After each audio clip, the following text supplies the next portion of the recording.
On the 23rd of December last, we expressed our deep concern over institutional and humanitarian deteriorating situation, noting the effects of the illegitimate regime of Nicolas Maduro transcended the domestic sphere and negatively affected regional stability, constituting a concrete threat to hemispheric security. In the same vein, President Milei stated at the Mercosur summit that Argentina welcomed the pressure from the United States aimed at freeing the Venezuelan people. Today, the international community faces a new scenario that poses a dual challenge: to support a genuine democratic transition in Venezuela and to contribute to the lasting restoration of peace and security in our region. Faced with both challenges, the Argentine Republic stands ready and willing to cooperate. We reaffirm our firm commitment to the full restoration of institutional normalcy and the rule of law in Venezuela, always safeguarding the freedom, human dignity and prosperity of the brotherly Venezuelan people, as well as our determination to continue fighting against the scourge of narco-terrorism and those who contribute to its financing.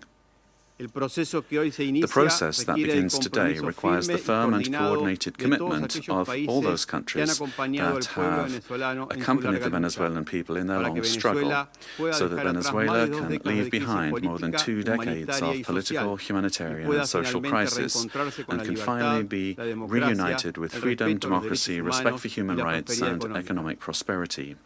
Mr. President, finally, the Argentine Republic requests that the authorities responsible for administering the transition in Venezuela contribute to the immediate release of the Argentine citizen Nahuel Gallo, who has been in a situation of enforced disappearance since the 8th of December 2024, in clear violation of his human rights, and that his prompt and safe return to our country be guaranteed. Thank you.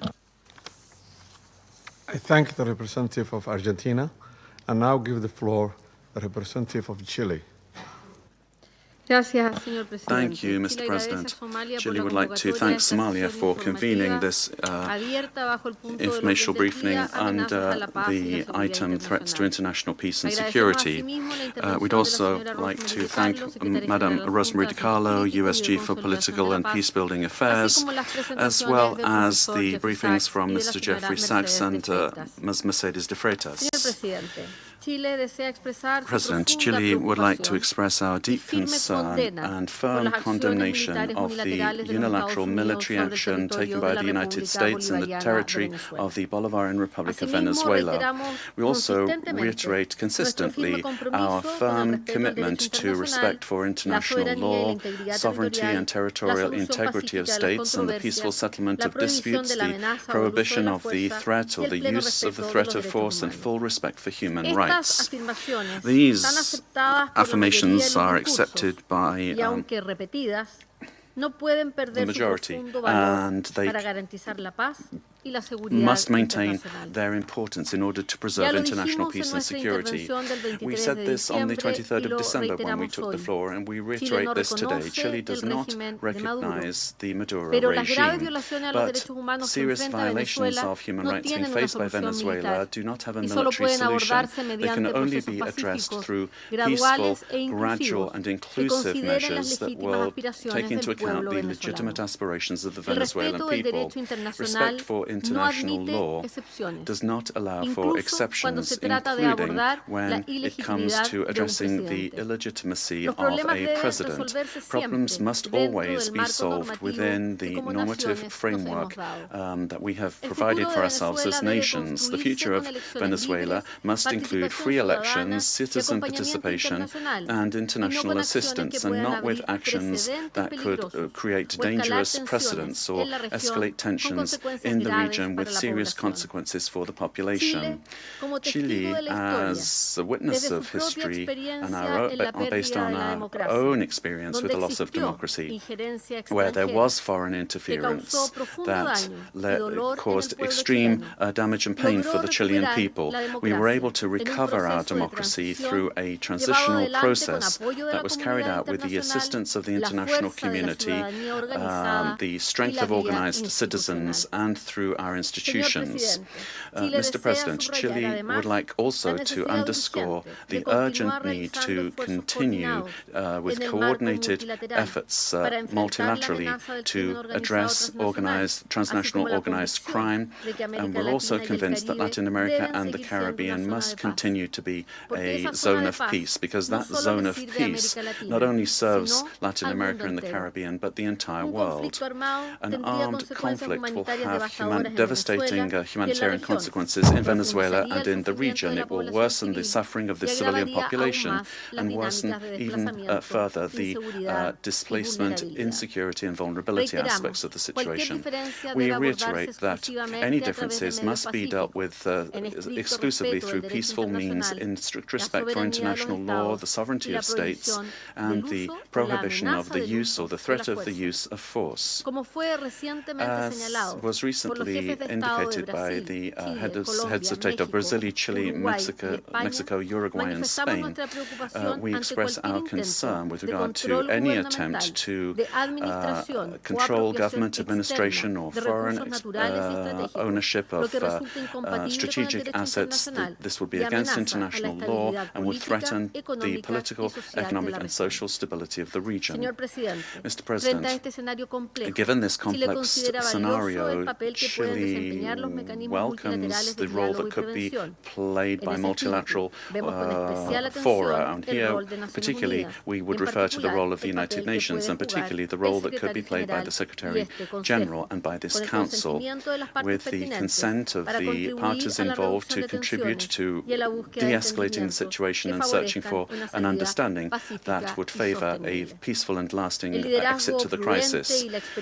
Prudent leadership and experience of our organization, as well as the regional organizations and mechanisms, could be very relevant to avoid a further worsening of the situation and to keep open the channels of communication. Chile reiterates its preparedness to support constructive initiatives that will point in this direction and work together with countries of the region and with the international community for stability and mutual understanding and respect for the principles that underpin this organization. Thank you.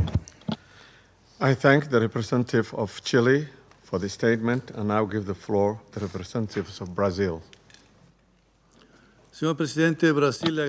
Mr. President, we'd like to thank Somalia for convening this emergency session of the Security Council.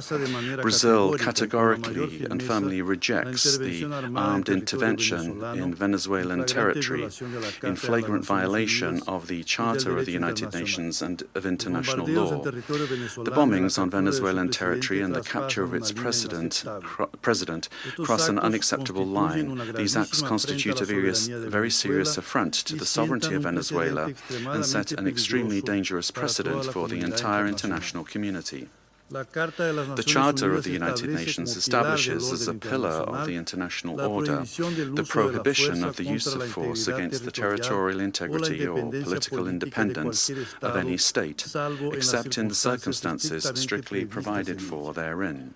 The acceptance of actions of this nature would inexorably lead to a scenario marked by violence, disorder, and the erosion of multilateralism to the detriment of international law and institutions. The effects of the weakening of international governance and cooperation mechanisms are already evident. The record number since the Second World War of 61 active armed conflicts, the unprecedented figure of 117 million people in situations of humanitarian disaster around the world, reflecting the increase in wars, displacement, and crimes against humanity, such as the genocide in Gaza, and the global increase in military spending, which is approaching the historical mark of $2.7 trillion.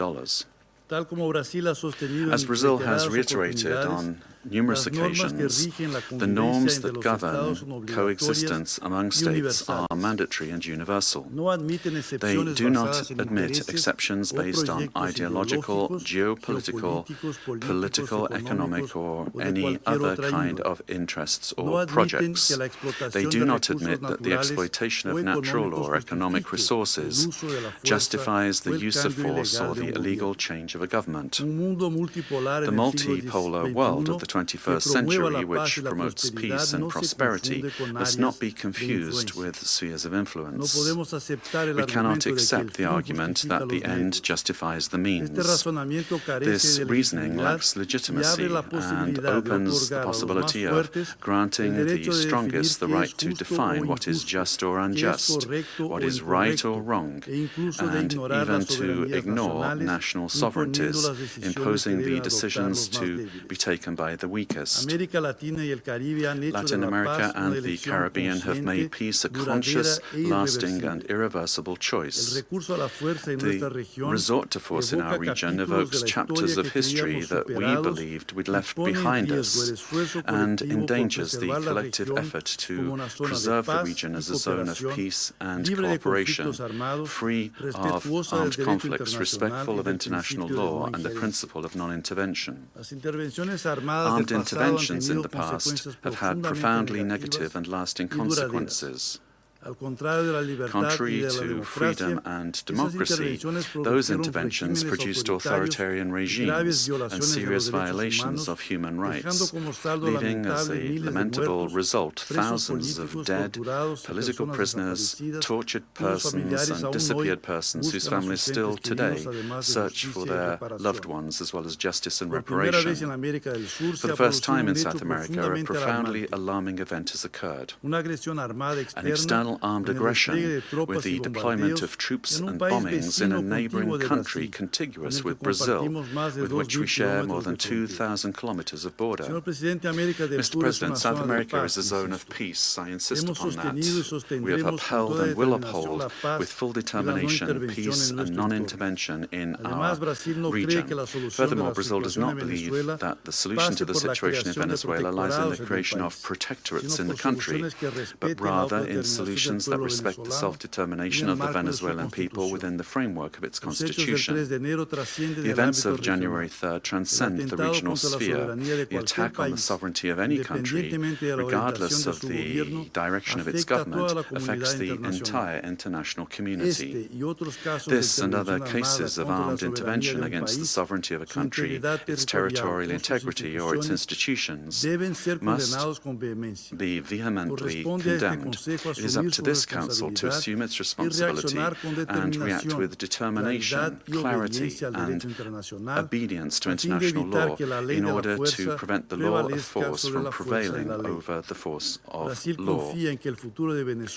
Brazil trusts that the future of Venezuela will be built by the Venezuelan people through dialogue, without external interference, and within the framework of international law. Thank you. I thank the representative of Brazil for the statement, and now give the floor to the representative of Mexico. Señor Presidente, Mr. President, gracias por haber convocado thank you for esta reunión de having emergencia convened del Consejo. this emergency meeting of the El Council. gobierno de México ha hecho The government of explícita Mexico ya has already su posición de made condena its position a la clear with agresión regard to our militar condemnation del of the pasado military 3 de aggression enero of January contra 3rd objetivos en against territorio de targets in Venezuela the territory of en Venezuela, clara in violación clear del violation of artículo Article 2 de la Carta of the de las Charter Naciones of the Unidas. United Nations. Estas acciones These no actions deben must not be permitirse, pues allowed, constituyen as they un severo constitute golpe a severe a blow la Carta to the y al Charter multilateralismo. and to multilateralism. México quisiera Mexico would precisar like to los clarify the siguientes following 4 points. puntos. 4 points. Número 1. La Number 1, proscripción the de la prohibition amenaza of the threat y el uso de la or fuerza the use of contra la force soberanía, against the la sovereignty, integridad territorial territorial integrity, o la or independencia political política independence de todo of Estado any state es el is fundamento the del derecho foundation internacional, of international law, sin importar el regardless país of the o el country gobierno de que or se the trate. government involved. 2. La 2. retórica que apunta Rhetoric hacia un pointing escalamiento towards the o escalation or expansión de las acciones expansion of militares, military actions, incluidos otros including países de to nuestra other región, countries in our region, amenaza la threatens estabilidad regional regional. stability. 3. 3. The Security Council has the responsibility and, above all, it has the obligation to act decisively and without double standards in the face of serious violations of the Charter and to restore international peace and security in strict adherence to the provisions of Article 24 and observing Article 27.3. 4. It is for sovereign peoples to decide their destiny and to find peaceful, democratic, and negotiated solutions to their political differences within a framework of unrestricted respect for human rights. Regime change by external actors and the application of extraterritorial measures are not only acts contrary to international law, but historically, all they've done is exacerbate conflicts and weakened the social and political fabric of nations. Mr. President, esteemed colleagues, despite the political differences among our governments, Latin America and the Caribbean has been forged as a zone of peace. Collectively, we have, for decades now, resorted to the available political and legal mechanisms available in order to peacefully settle disputes. The current violation of this fragile balance gravely endangers the political stability and the security of the region, as well as the well-being of our peoples. Those who justify these acts deny the independent history of Latin America and the Caribbean.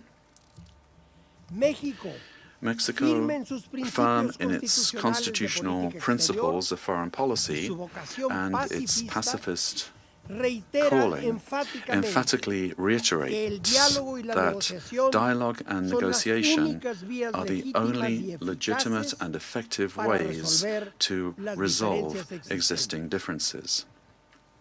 I reiterate the call of the President of Mexico for the UN to do more to resolve this and other conflicts, including through the good offices of its Secretary General.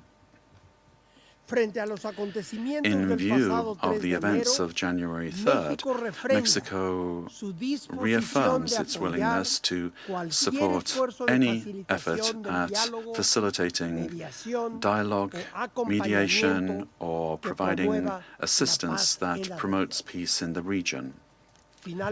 Finally, we cannot overlook the fact that this session of the Council has been held only now, when what we face is a serious situation that puts international peace and security at risk.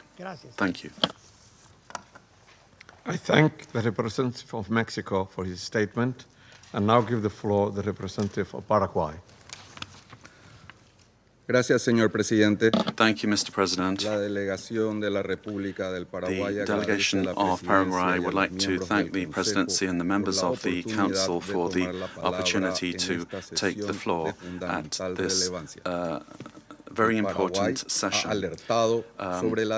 Paraguay has already pointed out the situation with regard to Venezuela under President Maduro and the Cartel de los Soles and the criminal organization that was formally declared as such by our national authorities, and his continued presence was a threat to the region. The exit of the leader of that terrorist organization should immediately lead to the restoration of democracy and to the rule of law in Venezuela, making it possible for the popular will expressed at the ballot box will be the foundation for reconstruction in Venezuela.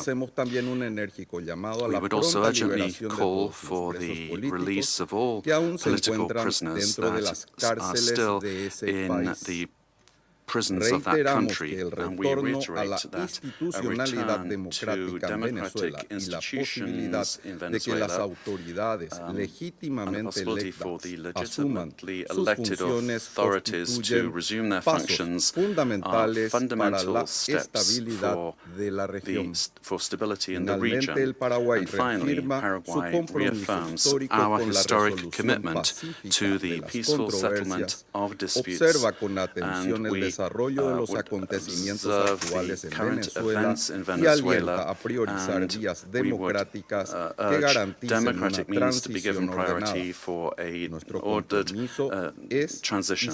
Our commitment will continue to be to the democratic principles of the rule of law and peace in society. Thank you very much, Mr. President. I thank the representative of Paraguay for his statement, and now give the floor representative of Cuba. Gracias, señor presidente. Thank you, Mr. President.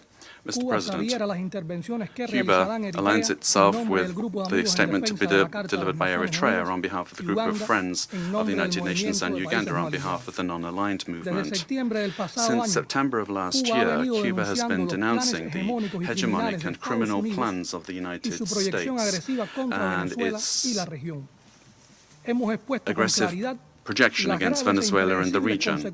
We have clearly been exposed to the serious and unpredictable consequences of the irresponsible conduct of the U.S. government for the political, social, and economic stability of Latin America and the Caribbean, and more generally, for international peace and stability.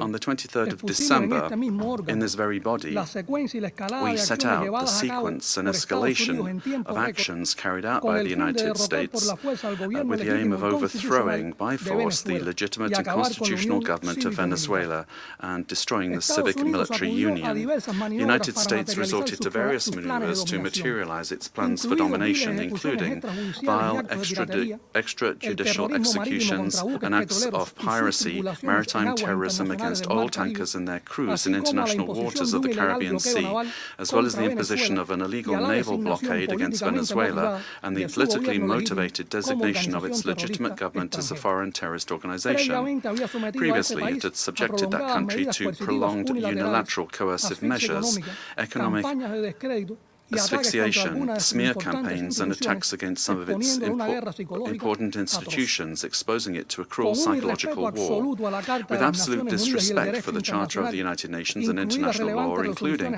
relevant resolutions adopted by this Council and by the General Assembly, on January the 3rd, United States military forces attacked Venezuela with total brutality and treachery, and in an unacceptable and barbaric act, kidnapped its legitimate president, Nicolas Maduro, and his companion, Celia Flores. Cuba condemns in the strongest terms the military aggression of the United States against Venezuela, while categorically reiterating its absolute support and solidarity with the Venezuelan people, and joins the demand that the government of the United States release the constitutional president, Nicolas Maduro Moros, and his companion, Celia Flores. In the criminal attack perpetrated by the United States, 32 Cubans lost their lives in combat actions. They were carrying out missions on behalf of the Revolutionary Armed Forces and the Ministry of the Interior at the request of counterpart bodies of that country.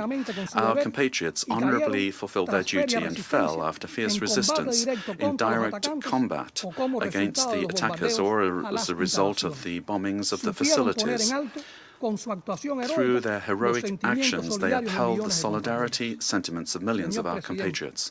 Mr. President, the cowardly U.S. aggression against Venezuela is a criminal act in violation of international law and the UN Charter. It constitutes a dangerous escalation of the sustained war campaign waged for years by the United States against that sister nation, which intensified since September 2025 with the aggressive naval deployment in the Caribbean Caribbean Sea under mendacious pretexts and unfounded accusations without any evidence whatsoever. The U.S. military attack against Venezuela has no justification whatsoever. It does not respond to any provocation, nor does it possess legitimacy. It is based on the aberrant doctrine of peace through force and undermines the stability and peace that have characterized our Latin American and Caribbean region for years. It seeks to promote a change in the constitutional order of the Bolivarian Republic of Venezuela, freely chosen by its people.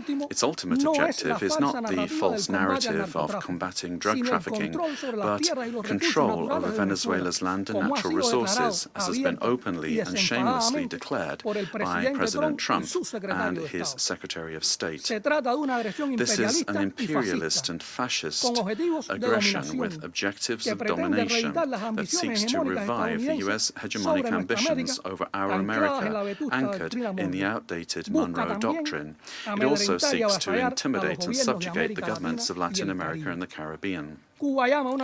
Cuba calls for an urgent reaction from the international community against this criminal attack on Venezuela, a peaceful nation that does not attack the United States or any other country. We call on all governments, parliaments, social movements, and peoples of the world to condemn the U.S. military aggression against Venezuela and to confront this act of state terrorism that threatens international peace and security and seeks to impose a new doctrine of U.S. imperialist domination in Latin America and the Caribbean and in the world.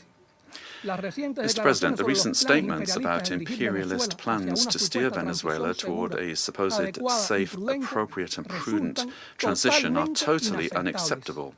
In the U.S. vision of domination, this means imposing a puppet government functional to its predatory goals, particularly unrestricted access to and plundering of natural resources that, by right, belong to the Venezuelan people. Determining the destiny of Venezuela is an exclusive right of its people, without external interference. If the U.S. government, lacking any moral authority whatsoever, truly cared about the peace, freedom and justice of Venezuelan men and women, it would not have bombed that territory with absolute disregard for the lives, sovereignty and territorial integrity of that nation. I conclude by reaffirming our unwavering adherence to the proclamation of Latin America and the Caribbean as a zone of peace, and by calling for action with the firmness and determination that current circumstances demand, always in defense of international law and of a future of peace for all the peoples of our America and of the world. Thank you. I thank the representative of Cuba for the statement and now give the floor to the representative of Nicaragua. Muchas gracias, señor presidente. Thank you very much, Mr. President. Latin America and the Caribbean is a zone of peace, declared by the Community of Latin American and Caribbean States, CELAC, on behalf of all of the peoples and governments of our region. This zone of peace must be fully respected by all governments of the world without exception, and in particular by the members of this Security Council responsible for international peace and security. This decision, these desires and aspirations of our peoples, are a noble contribution to world peace, to international law, and to the United Nations Charter. Mr. President, Nicaragua supports what was expressed by the interim president of Venezuela, Delcy Rodriguez, calling for the immediate release of the constitutional and legitimate president of Venezuela, Nicolas Maduro Moros, and the first fighter of the country, Celia Flores. All member states of the United Nations have the duty to respect international law, the spirit, the purposes and principles of the United Nations Charter, the right to sovereignty, self-determination, territorial integrity of states, non-interference and peaceful coexistence. El pueblo venezolano The Venezuelan es el pueblo people digno de Bolívar, are de a Chávez, dignified de people, Maduro, the people of Bolivar, e of Chavez históricamente and of Maduro, indoblegable que and defiende su soberanía they have y su never derecho a la paz. bowed the knee. Nicaragua They defend their right to siempre sovereignty estará con Venezuela. and their right to peace. Nicaragua will always La stand paz with ha sido Venezuela. profundamente Peace herida has been y la familia deeply humana, damaged, and the la human comunidad de family, the naciones, community of nations, los pueblos del the mundo, peoples of the world, urgimos que se reinstale we urge all como of you absoluto reflejo de la dignidad de todos los pueblos. Muchas gracias. respect the dignity of all peoples. Thank you. I thank the representative of Nicaragua for the statement and now give the floor to the representative of Trinidad and Tobago. Thank you, Mr. President.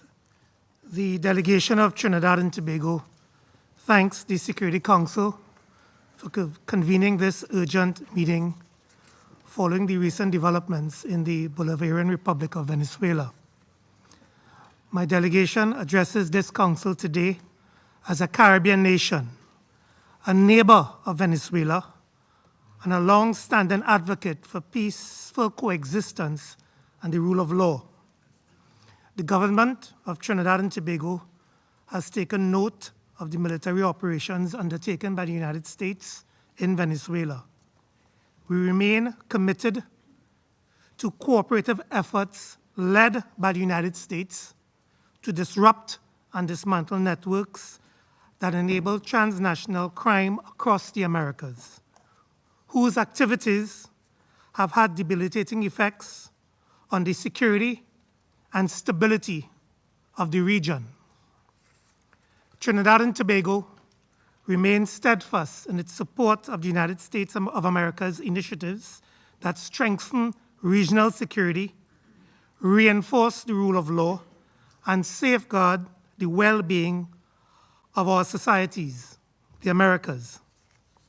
The government of Trinidad and Tobago, while valuing its long-standing and robust partnership with the United States, remains equally committed to maintaining a constructive and respectful relationship with the Bolivarian Republic of Venezuela and continues to uphold peaceful relations with the people of Venezuela. The delegation of Trinidad and Tobago wishes to underscore its long-standing relationship with both the United States and Venezuela and stands ready to work collaboratively with all partners who share the aspiration of a safer, more prosperous and stable hemisphere. Mr. President, I thank you. I thank the representative of Trinidad and Tobago and now give the floor to the representative of Spain. Señor Presidente, en primer lugar, me gustaría at the felicitarle outset, por allow la me to asunción de la congratulate you on presidencia assuming the mensual del monthly Consejo de presidency Seguridad of de the Naciones United Unidas y Nations desearle Security Council and todo el wish you éxito en el every desempeño de success sus funciones. in the discharge of your Agradezco la duties. convocatoria de I esta thank you for importante reunión y convening this también important transmito mi meeting, and I also agradecimiento a la extend my secretaria thanks general to adjunta y the jefa del Departamento Undersecretary de Asuntos General and Head Políticos of Political and y Peace Building Consolidación de la Paz Affairs de las Naciones Unidas, of the señora United Nations, Di Madam Carlo, por la Rosemary Di información Carlo. Thank you for the proporcionada information en el día de hoy. today. España expresa su profunda Spain preocupación por would lo like ocurrido to en express our Venezuela, profound concern que, about como ha what's señalado el happened in secretario general de Venezuela. Naciones And as the Unidas, Secretary constituye General un of the United precedente Nations muy has noted, preocupante it con constitutes a very implicaciones para la worrying región precedent with y para el implications mundo. for the region and for the world. El respeto a los principios Respect for the de la principles Carta de of Naciones the Unidas, Charter of the United en particular Nations, a la soberanía e particularly the integridad sovereignty territorial de and los estados, territorial y a la integrity of prohibición states, and del the uso y amenaza de la prohibition of fuerza the es use or indispensable the threat of para use of force garantizar la is convivencia indispensable to ensure internacional. international coexistence.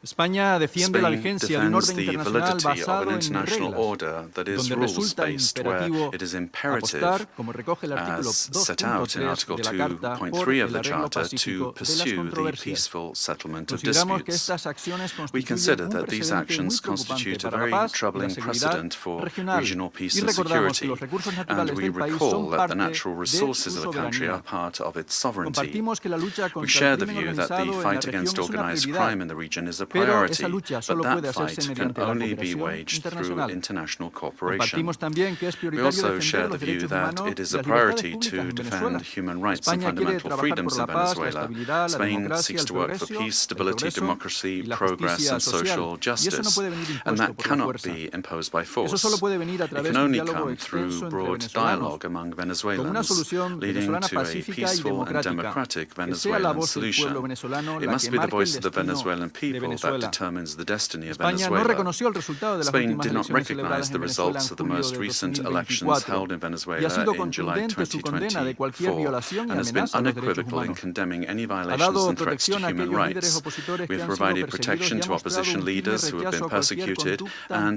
have expressed antidemocrática y firm abuso rejection contra la of any ciudadanía. undemocratic conduct Pero esta and condena abuses solo against puede the ejercerse desde citizenry. el respeto But a la such legalidad condemnation can only be internacional. exercised with full respect for España international law. trabajará por unir a los Spain venezolanos will work to unite y Venezuelans, y apuesta por men el and diálogo y la women, paz, and porque is la fuerza committed to dialogue jamás and peace because trae force más never democracia. brings Gracias, more señor democracy. presidente. Thank you, Mr. President. I thank the representative of Spain, and I now give the floor to the representative of South Africa. Thank you, Mr. President. We wish to congratulate the Federal Republic of Somalia for assuming the rotating presidency of the United Nations Security Council for the month of January and wish you and your delegation all the best in the execution of your responsibilities. We also wish to thank you for convening this debate and affording all UN member states to participate because the situation in Venezuela concerns all UN member states, given its implications for the credibility of the UN Charter and international law. Mr. President, integral to the maintenance of international peace and security since the establishment of the United Nations is the understanding that no nation can claim to be legally or morally superior to another. We are all nations born out of different histories and contexts, ascribing to the common values and principles enshrined in the Charter of the United Nations. Chief amongst these principles is the sovereign equality of all its members. By signing the Charter, we have all committed to settle our international disputes by peaceful means in such a manner that international peace, security, and justice are not endangered. We have also committed to refrain in our foreign relations from the threat or use of force against the territorial integrity or political independence of any state, or in any other manner inconsistent with the purposes and principles of the United Nations. The International Court of Justice has also previously affirmed that international law prohibits the use of force and intervention in another state's affairs. Due to the shortcomings of its predecessor, the League of Nations, the UN was created to prevent countries from resorting to conflict, to settle disputes and prohibit the use of force unless it is done in a legally prescribed manner. In doing so, the UN has played a pivotal role in ensuring peaceful existence amongst nations, including in ending the colonial subjugation by powerful countries over others, underpinned by respect for the equal rights of nations, large and small, and respect for the principle of equal rights and self-determination of peoples. Joining the organization and committing to its principles afforded protection to many of us, with the supposed assurance that no longer would one nation be seen as inferior to another. Unfortunately, when countries ignore the Charter and act contrary to its central premise, it undermines the credibility of the entire system in which we all undertake our international relations. The stability of the international system depends not only on the respect, but on the consistent application of these established legal norms. We all benefit from a rules-based international order based on international law. When we break those norms, we invite anarchy and an environment where might makes right, ignoring the complexity of interrelations and interdependence in our modern world. Mr. President, the unilateral military strikes carried out by the United States of America against Venezuela and the abduction of President Nicolas Maduro and his spouse from Venezuelan territory for transfer to the United States wantonly violates the sovereignty and territorial integrity and independence of Venezuela. These actions are also in stark contrast to our established legal norms, reinforcing the belief that might is right and undermining diplomacy. History has repeatedly demonstrated that military invasions against sovereign states yield only instability and deepen crises. Unlawful unilateral force of this nature undermines the stability of the international order and the principle of equality among nations. Such use of force also undermines the institutional infrastructure established to regulate relations among nations. We have seen examples of these in Libya, Iraq, and countless cases in Africa where foreign interventions and interference create security crises and undermine national governance institutions cultivated through nuanced and complex national contexts.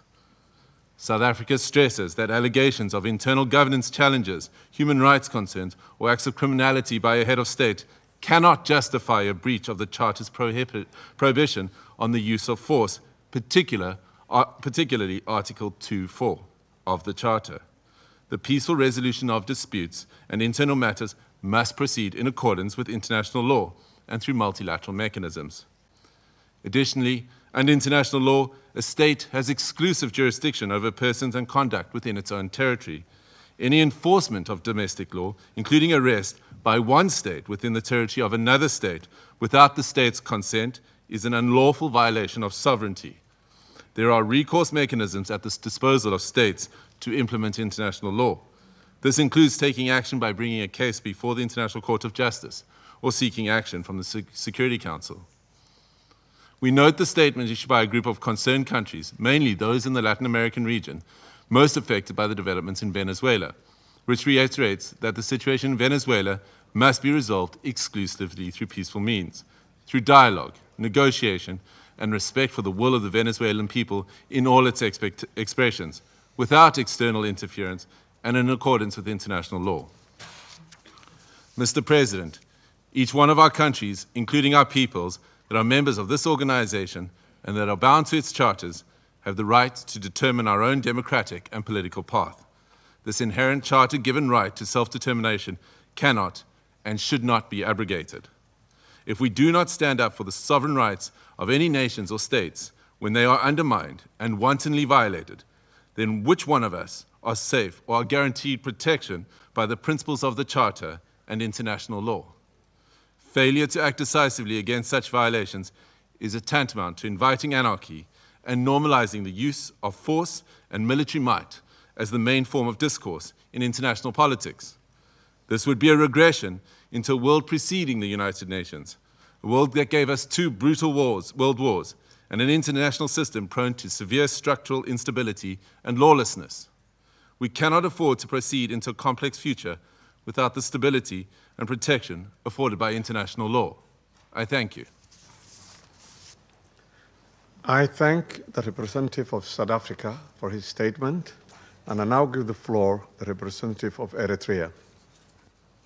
Thank you, Mr. President. Allow me at the onset to congratulate Your Excellency and the government of the Federal Republic of Somalia on assuming the presidency of the Security Council for the month of January. We also extend our congratulations to Bahrain, Colombia, the Democratic Republic of Congo, Liberia, and Latvia on their election to the Security Council. As this is the first Security Council meeting of the year, allow me to pay tribute to the outgoing members, Algeria, Guyana, the Republic of Korea, Sierra Leone, and Slovenia, for their dedicated service and diligent work throughout the tenure of the Council. I read this statement on behalf of the Group of Friends in Defense of the United Nations Charter. The Group of Friends in Defense of the Charter of the United Nations condemns the most unequivocal and categoric manner the act of aggression perpetrated on 3rd January 2026 against the Bolivarian Republic of Venezuela by special forces of the United States of America, which included armed attacks against civilian and military objects in the capital city of Caracas, as well as in various other cities of the Venezuelan territory, and the illegal abduction of the President and First Lady of the Bolivarian Republic of Venezuela, His Excellency Mr. Nicolas Maduro Moros, and Her Excellency Mrs. Celia Flores de Maduro. The member states of the Group of Friends in Defense of the Charter of the United Nations expressed their serious concern at the impact of these series of armed attacks, particularly on civilians and their human rights to life, which have included military assaults with U.S. Special Forces, while emphasizing that such acts constitute a clear breach of international law and of each and every principle governing international relations, including those foreseen in the Charter of the United Nations. The Group of Friends of the Charter of the United Nations reiterates its firm support to the constitutional government of the Bolivarian Republic of Venezuela under the leadership of President Nicolas Maduro Moros, and emphasizes the importance of ensuring strict respect for the inviolability of the immunities accorded to heads of states and government under international law, while renewing its unwavering solidarity with the Venezuelan people in their ongoing struggle for defending their homeland, including through the actions it may take within the framework of international law to exercise its inalienable right to self-defense.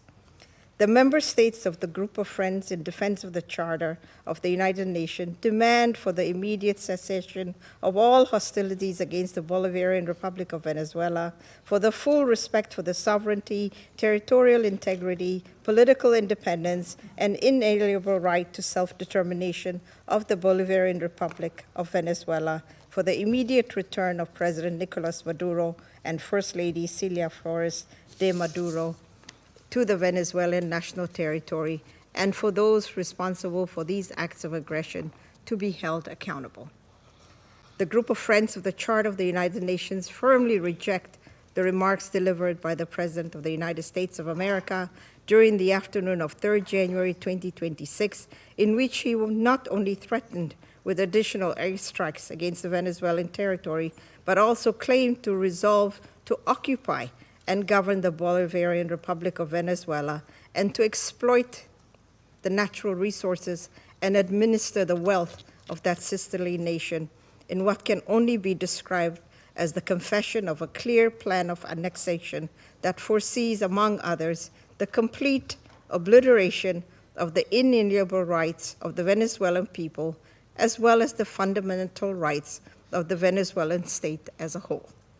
The member states of the Group of Friends of the Defense of the Charter of the United Nations call on all relevant international bodies, including the Security Council and the General Assembly of the United Nations, to swiftly mobilize in order to uphold the purposes and principles enshrined in the Charter of the United Nations, and to urgently take appropriate measures to avoid further escalation of the situation on the ground, particularly additional acts of aggression against the sovereignty and territorial integrity of the Bolivarian Republic of Venezuela, and preserve both regional and international peace and security. I thank you. I thank the representative of Eritrea for her statement, and I now give the floor to the representative of Islamic Republic of Iran. Thank you.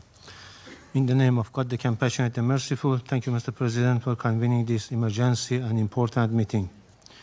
We acknowledge the presence of the Undersecretary General, Mr. Carlo, at this meeting and extend our appreciation to Professor Jeffrey Sachs for his informative and insightful briefing. At the outset, I would like to extend my warm congratulations to Somalia on its assumption of the presidency of the Security Council for this month. I also wish to warmly congratulate the newly elected members of the Council, Bahrain, Colombia, Republic of Congo, Latvia, and Liberia on their election. Mr. President, the Islamic Republic of Iran would like to associate itself with the statement delivered by Eritrea on behalf of the Group of Friends in Defense of the Charter of the United Nations, and wishes to make the following remarks in its national capacity. First, the Islamic Republic of Iran condemns in the strongest possible terms the military attack carried out by the United States of America against the Bolivarian Republic of Venezuela. This illegal act constitutes a state terrorism, a manifest violation of Charter of the United Nations, particularly Article 2, Section 4, and Section 7, and peremptory norms of the international law, and amounts to an internationally wrongful act and a full-fledged act of aggression.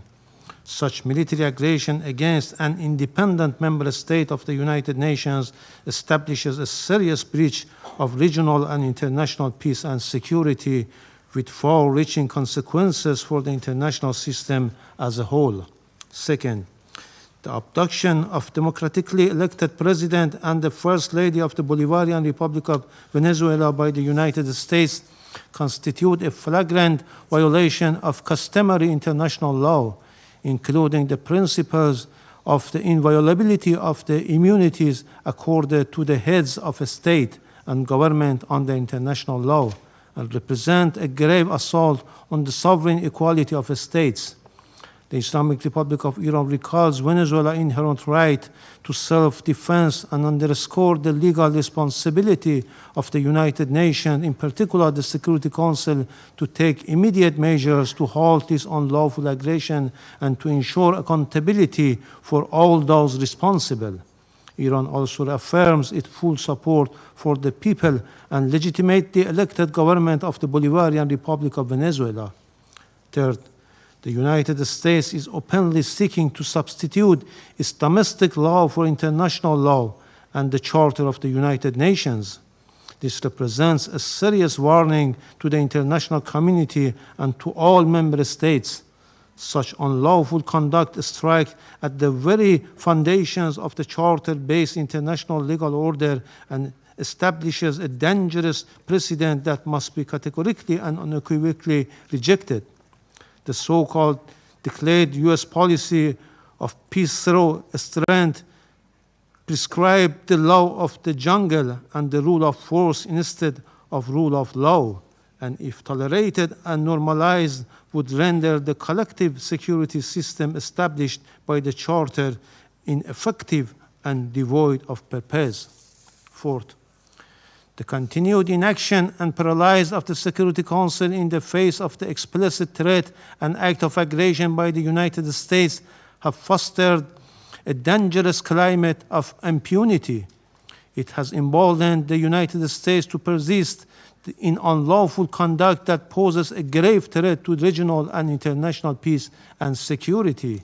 In recent days, the President of the United States has repeatedly issued public threat of the use of force against the Islamic Republic of Iran in manifest violation of Article 2 of the Charter of the United Nations. At the same time, the United States is shedding crocodile tears for the Iranian people and hypocritically claims to support them while maintaining a well-documented record of intervention, the use of force, and the imposition of unlawful unilateral coercive measures against Iran. This includes its direct political, military, and operational support and involvement for Israeli regime unlawful joint war of aggression against Iran between 13 and 24 June 2025, which resulted in loss of civilian life, attacks on civilian infrastructure, and serious violations of fundamental human rights of the Iranian people. Iran reaffirms its inherent right to defend its sovereignty, territorial integrity, and national security, and to protect its people against any foreign interference.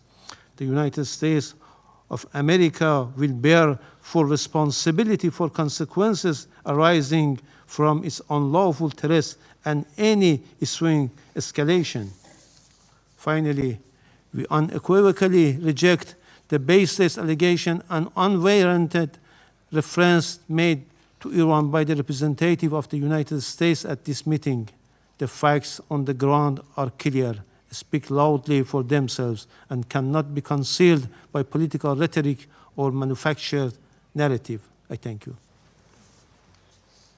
I thank the representative of Islamic Republic of Iran and now give the floor to the representative of Uganda. Thank you, Mr. President. I have the honor to deliver this statement on behalf of the Non-Aligned Movement, NAM, representing 121 member states united by the shared principle of respect for the sovereignty and territorial integrity of all nations. The Coordinating Bureau of the Non-Aligned Movement, NAM, categorically condemns the act of aggression perpetuated by the United States of America against the Bolivian Republic of Venezuela since the early hours of 3rd January 2026, which included armed attacks against civilian and military locations in the capital city of Caracas, as well as in various other cities of the Venezuelan territory. The Coordinating Bureau of the Non-Aligned Movement notes that attacks in question, which blatantly violate the purposes and the principles enshrined in the Charter of the United Nations, as well as the norms of the international law, constitute an act of war against the Bolivian Republic of Venezuela that undermines both regional and international peace, security, and stability, while also threatening the very right to life of the Venezuelan people. Excuse me. The Coordinating Bureau of the Non-Aligned Movement demands the immediate cessation of all hostilities against the Bolivian Republic of Venezuela, the full respect of the sovereignty, territorial integrity, political independence, and inalienable rights to the self-determination of Bolivian Republic of Venezuela, and that those responsible for those ongoing acts of aggression to be held accountable. The Coordinating Bureau of the Non-Aligned Movement reaffirms the inviolability of the immunities accorded to the heads of states and government under international law, which constitute a fundamental pillar of sovereign equality, peace, coexistence, and stable international relations. These immunities, firmly rooted in customary international law and consistent with the purposes and principles of the Charter of the United Nations, must be respected universally without discrimination, and any actions or measures that undermine or selectively disregard them risk eroding multilateralism, destabilizing international relations, and weakening the international legal order. Excuse me. Mr. President, the Coordinating Bureau of the Non-Aligned Movement reiterates its full solidarity with the people and government of the Bolivian Republic of Venezuela at this critical time, and insists that military solutions are not viable avenues for addressing any issues that may be of concern between members of the international community. I thank you, Mr. President. I thank the representative of Uganda for the statement.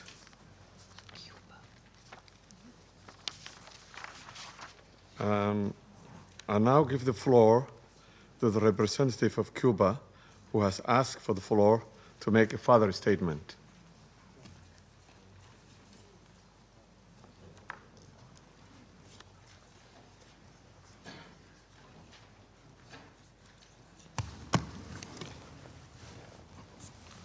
Gracias, señor presidente. Thank you, Mr. President. Mr. President, my delegation feels it must take the floor again to respond to the unfounded accusations formulated by the United States against Cuba.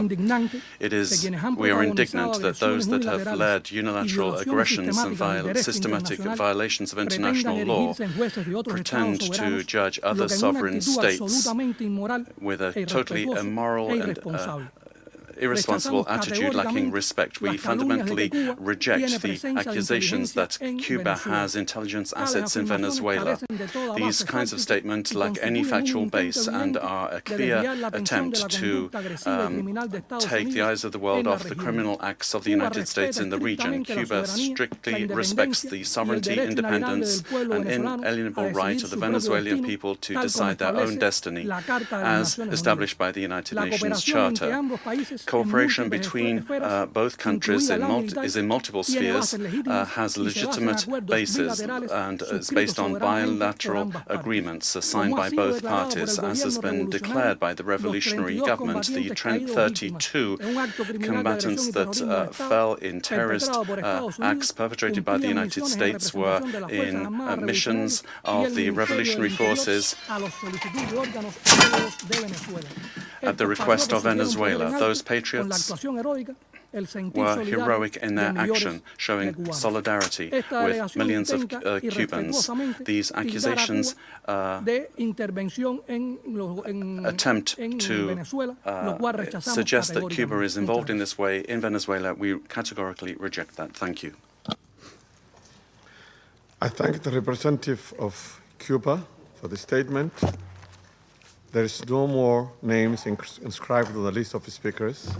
The meeting is adjourned.